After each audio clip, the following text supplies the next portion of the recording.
Hey there, I'm Kevin Downey from Kevin M. Downey. Thanks so much for taking the time. Really appreciate it. In this video, I want to walk through how I set up email marketing for B2B clients so that they can, once the infrastructure is set up, they can manage on their own. And it's an amazing program. What I'm going to do, I'll walk through the program really quick, and I'm going to show you the two different tech stacks that I build for clients.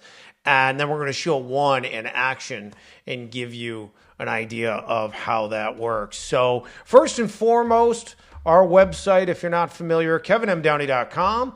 If you want to schedule a call and go through prospect list and build it in real time, schedule a call with me and we can do that, right? All I need to know is who your targeted audience is. And that's really important when we talk about email, because we need a sufficient list to actually utilize the volume that this email setup what it can do, right? The power of it, but you need enough people to reach out to, right? So it's really important. So we're going to walk through that. I'm going to show you the tech stacks, but let's look at the program first.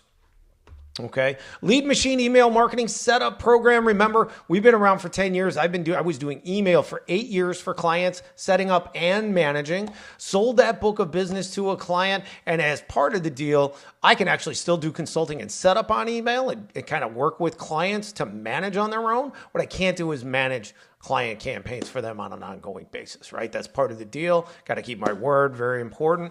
So it's called the Lead Machine Email Marketing Setup Program. It is the most cost-efficient way to set up email to drive inbound leads, and you just manage it yourself. The ongoing cost factor is next to nothing, and nothing's going to be cold email when it comes to lead generation.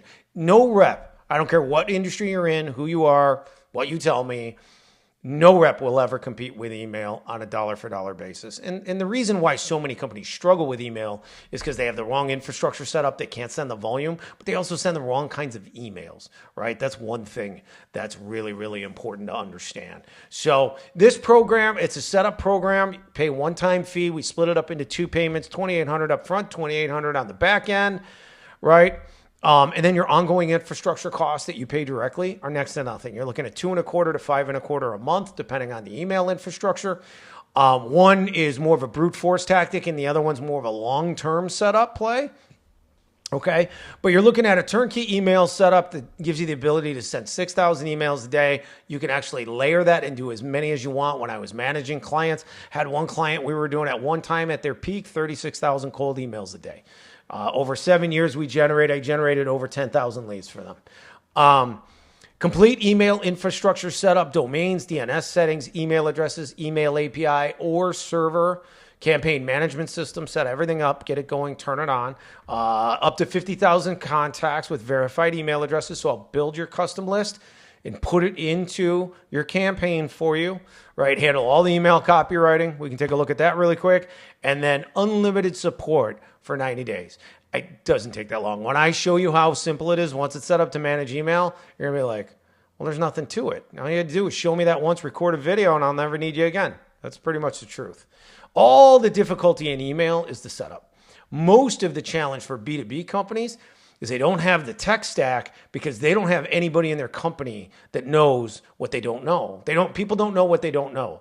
And we see that in B2B companies. You know, you have your sales leadership that knows how to use the CRM, and then your marketing people that know how to use Constant Contact and MailChimp. And neither of those is the right thing for hardcore high volume email infrastructure. And so nobody knows what they don't know. And therefore they have no idea how to do the tech stack, how to do the setup. If you do the setup, it's easy, right? Because it's all about volume. I don't care what anybody says. It's a volume game, right? Email is a volume game. Okay, so how do we do the setup? So this is in my B2B email marketing documentation and training guide. This is I do some philanthropic work for people that are startup businesses, do not have any capital, can't have me do the setup. They want to try to do it themselves. No problem. I've got this knowledge base. We have a number of different things in here, including our, programs, rates, and terms of service, business development guide for B2B owners, Aptiv Index training, all that stuff. But this is this particular thing on email. Okay. You're looking at two different tech stacks, right? One's more brute force, easier. And I'm going to show you that one really because that's the easy one and what most people want to do first. And then you got the complex tech stack, right? It's got a little more longevity to it. because you can hold reputation on the secondary tech stack a little bit easier. But at the end of the day, they both work, right? They both work. So the first one is Apollo combined with an email API. There's a couple different ones out there. Technically, in their terms of service, you're not supposed to cold email, but they connect to Apollo and they work. They're great. You can send up to 6,000 outbound emails a day per domain and email address. You're running reputation management emails against that 6,000 a day, right? Cost factor is really low. You need a domain, 6,000 emails a day. You need a domain. Email API is going to run you a tenth of a penny per email, so $125 a month roughly.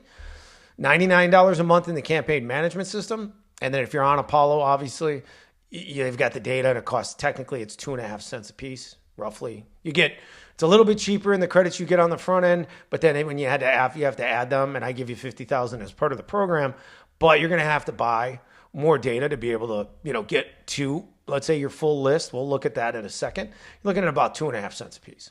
Okay. If we want to do a big long-term tech stack, we got Smart Lead as a campaign management system combined with MailReef as your server structure. Smart Lead also competes with, that could also work with MailReef, would be Instantly. Not a big fan of their shtick, to be honest, so I don't put clients on that. Email Bison's another one. Email Bison's really good, but it's expensive. But Smart Lead is really the best kind of all-around platform for campaign management system for this kind of structure. All right. This is where you're running a lot of low volume emails or low volume emails per email address, and you have a ton of domains and email addresses per server. So on a server, you can send 2,500 cold emails a day, 50,000 a month, and you're running 50,000 warming emails or reputation management emails behind the scenes that are invisible against those cold emails on each email address. Okay. It sounds complicated, but it's really not. So you've got 20 domains, 50 or 100 email addresses, 25 cold emails per day each. That's 2,500 cold emails a day, 20 days, 50,000. Fuzzy math. Your campaign management system, Smart Lead, is going to run you $174 a month, and then your prospect data to bring it into Smart Lead, whatever, I'm giving you 50,000, but you may need more than that, and that's going to run you about 2.5 cents a piece. Okay. This structure is something that sounds like what you do on your CRM, and this is where companies fail in infrastructure setup, is the advantage to this kind of setup is you're connecting all 100 email addresses to one campaign. So it's rotating, it's sending the email through all 100 email addresses 25 times a day. But it's doing it through one campaign, which is what CRMs can't do. That's why everybody doing their email on their CRM keeps failing at it, because a number of problems. Number one, you're using your main domain, which you should never be using your main domain for cold email. Secondly, you're setting up a campaign and you're connecting one email address, and you're only sending 25 to 100 emails a day per that email address. So now you're going to get marked as spam on your main domain, which is going to hurt the reputation of your domain, and now regular emails are going to go to spam. A lot of companies experience that these days, especially going into Google Workspace or Gmail accounts. And then on top of that, you're sending low volume traditional sequences trying to market to people. And that's the wrong strategy. It's the wrong way to do it.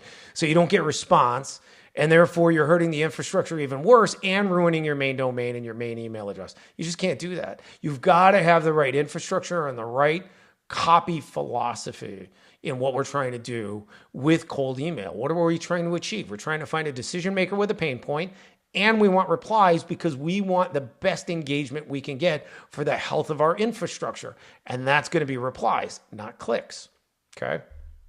So those are the two structures that we build, or that I build for clients, usually starting here. It's easier to manage, cheaper, brute force tactic. It works extremely well. Let's look at an example setup. So on Apollo, we build lists. If you come to me and you want to talk about email, one of the things we're going to do is we're going to jump on here and we're going to build your prospect list. We're going to get as close as we can to get some idea of what we're looking at.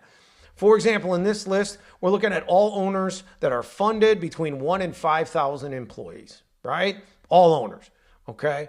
Question is, like, now we got 94,000 contacts to go after. Great. That's an email thing. No problem. But let's take a look at a list where email not going to be the ticket, right? Email's not the solution. A rep is the solution. All right. And we have to build that. So this is a print company. They want to go after tree services, and we're going after owners and marketing and advertising people within tree services. Very specific, right? Audience, right? There's only 1,500 people, whatever it is, 1,600 people to go after nationwide. That's not an email thing. That's a rep thing. That's a rep cold outreach thing only. There's no reason to be using email for this. You don't have enough people to go after. Rep can call that 1,600 once a month, right? Easily. So again, this particular client would have more lists than this because they do things for a whole bunch of categories and can use email. But I'm using it as an example of someone. If this was your main list, you're not going to be doing email with this. You're going to be using a rep. Okay. All right. Let's take a look at campaign sample. And we don't measure data other than replies technically. So this is one, but I want to show you how simple it is. We're going to look at email copy, but how simple it is to manage email when I build it for you, let's say on this tech stack. So once it is built, we launch, the list is loaded, everything is in there, the copy is done. We're going to look at that. This is how easy it is when I set you up what you're going to do. Once a month, roughly, maybe twice a month, but usually once a month. We're going to send another email. We're going to set up another email to go in 20 business days. That's every month. So we have enough lists that we're only going to email them once a month, right? That's the goal. If we have to email people more than once a month, that's not a good thing. Twice is okay. You do any more than that, you're going overkill. And you're going to hit them too often, and they're going to start marking you as spam a lot more. That's going to hurt the health of the infrastructure. Okay, so we click that button, and I'm recording, so it's going to go really slow. We're going to take our template, and usually for a single email, I'll set you up with 3 to 5 templates because we're going to change subject line. Generally not going to change copy, but we're going to change subject line. Okay, but I want to walk through copy really quick. Actually, let's look at another one as an example. But then so that's the email copy. It's too long, but that's okay. We're going to click save, and then we're going to turn it on. That's it. That's all there is to manage an email when you set it up correctly. That's all there is to it. Okay. Let's look at email copy really quick. This is important. Very, very important. Okay. So let's take one look at one of our recruiting emails. A couple of things that you're going to look at this and you're going to say, this is very different than what we are used to in terms of email copy. And you're going to look at this and say, that doesn't really make sense, but it does. Because having done email, and again, I sent over 100 million emails for clients over 8 years, I learned a number of things. Outside of the volume need and the infrastructure, strategy of copy gets completely misunderstood by companies. I don't know why I do know why it is now after doing it for so long and working with companies for so long. But at first, I couldn't understand why people don't understand that what we're doing on cold outreach and email is the exact same thing I want a rep to do on the phone. It's just an email form. We are trying to elicit a response, find a decision maker with a pain point by getting them to respond that they want to see something. That's it. That thing that they're going to look at is your bait. It can be pricing. It can be a PDF of how things work. It can be an overview. It could be samples. It could be a price list. It can be a catalog. I don't care what it is. We need to elicit a response. For whatever reason in B2B companies, when they start doing email, they begin to turn their marketing brain turns on in the traditional sense, and they want to market to people. And that's not what you do want to do with cold email. We want to do the same thing we do on the phone. Johnny, this is Kevin with so-and-so. Curious if you have this pain point. If you do, we can help you solve it. Maybe a line about here's how. This is what I want you to do next. Okay? I want you to reply, and I'm going to send you this. Okay? So then we send it to them, and then we give them a call to action to schedule a call. We give that lead. Also, that lead gets copied to sales or BDR, SDR type team. They are then going to call that person immediately. And that's how you build modern business development with email in play. So let's look at email structure here and why are we doing what we are doing here? And this is what everybody misunderstands. The first glance, the first criticism, and again, this email, 6,000 emails generated over 20 leads in a day multiple times.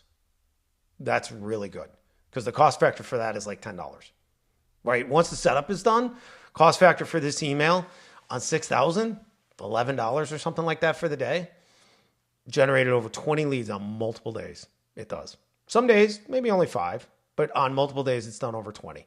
Okay. What are we doing here? What are we trying to achieve? First of all, block style copy is to force them to read the email without skipping. I want them to read it from the start, and I want them to read it line by line. This forces that action. Many people criticize this structure, marketing people in particular, right, who really don't understand, right? The best of the best marketing people in the United States are in B2C companies, not in B2B companies. That's just a fact. You got 10 times the value of the audience, right? So people in marketing and B2B are generalists typically. They can use Constant Contact. They can use MailChimp. They know how to do some CRM stuff here and there. They can do, prep for trade shows. They can do some graphic design stuff. They can manage some SEO stuff here and there. They do not understand hardcore lead generation. They just don't in 99%, 98% of the cases. Okay. They look at this and they say, well, that's not a marketing email. Yeah, it is. It's designed to drive leads. It's all it's designed to do. I don't want to do anything but drive leads. I'm not marketing for marketing's sake. I'm trying to generate leads. So when we do block style copy, we do this because we want to force them to read it. That's really important. Okay. Line by line, force them to, and it works. Okay. So the first part of this email is to mask what the email is about, because through there, they can preview that email in their inbox. I don't want to give away what I'm emailing about. So not sure if you're the right person to reach out to, but thought I would ask, reason I'm touching base. They don't know. It could be a potential customer. Could be a client. Curious if you could use an experienced rep who can generate leads and appointments for you or your sales team. So we're asking if they can use a BDR basically, right? Because it's going to B2B, for example. Okay. Just asking you a question. Do you have this pain point? If so if you do, I help companies source and identify sales and business development candidates who are literally built for B2B prospecting cold outreach. No money is due up front. We are paid a one-time placement fee after you hire. We only work for certain types of business, thus I'm reaching out to you. Okay? So here's what I have. You have that pain point. Here's what I have. Anyway, if you'd like, I can send over my program information and rates, PDF. They don't want links. They don't want to click on links. They're taught not to do that. They love PDFs. PDFs are safe. All right. I can send over my program information and rates. And then if you want to jump on a call, we can do that. Thanks. Let me know if you want me to send PDF. We can go from there. Done. Why does this work? It's non-threatening. I'm offering to send them something that solves a problem for them. And they get to look at it without any commitment. Because everybody's always afraid of giving away two things, their time and their money. They don't have to do anything to look at the PDF. So now I get to identify a decision maker with a pain point when they reply and they say, yeah, Kevin, send that PDF, right? Great. Send you that PDF. I'm going to give you some information, PDF, call to action, schedule a call with me. I'm going to copy my BDR SDR. He's going to put you in the CRM and he's going to call you. That's B2B business development 101 with email and play. That's how you do it. Now, if you're doing pure rep stuff, I talk about this in other videos. So it's still the same basic strategy, but it depends if sales is doing the calling or if a BDR is doing the calling. Okay. But this is email 101 copy structure. We're not doing sequences for sequence sake. We are not marketing to people for marketing's sake. We are trying to drive leads. We want inbound leads. Identify a decision maker with a pain point. Then we can sell. Because you're not in sales mode until you have a decision maker with a pain point. You're in marketing mode. Business development is a marketing function done by sales people or sales teams, right? It's not. It isn't a sales function. You're not selling until you have a decision maker with a pain point. That's what we're trying to get to here. We're trying to get to sales mode. We want to generate leads. We want to generate inbound leads. Okay. Now, the final thing is, why are we looking for a reply? Why don't we just send them the PDF? Because we want to force the reply, number one, because we want to identify the decision maker with a pain point. So we're using bait to get them to do that. Second thing we're doing is we are eliciting a response because it's important for the health of our email infrastructure. Replies are the most valuable engagement you can get from an algorithmic standpoint. So we need to elicit a response. That is very important in the grand scheme of things of what we're doing. Okay. So hopefully that helps you and makes sense. If you have any questions, reach out to us via our website programs. All the information is on our website. Also, you can take Active Index. I talk about that in the recruiting stuff, and then schedule calls, the upper right-hand corner. Let's dig in, look at your prospect list, see if emails that fit for you. If not, always can look at just having reps do their own cold outreach, and we've got the talent if you need help sourcing that talent. Okay. Thanks for being here today. Best of luck in business in 26, and we'll talk to you soon. Thanks.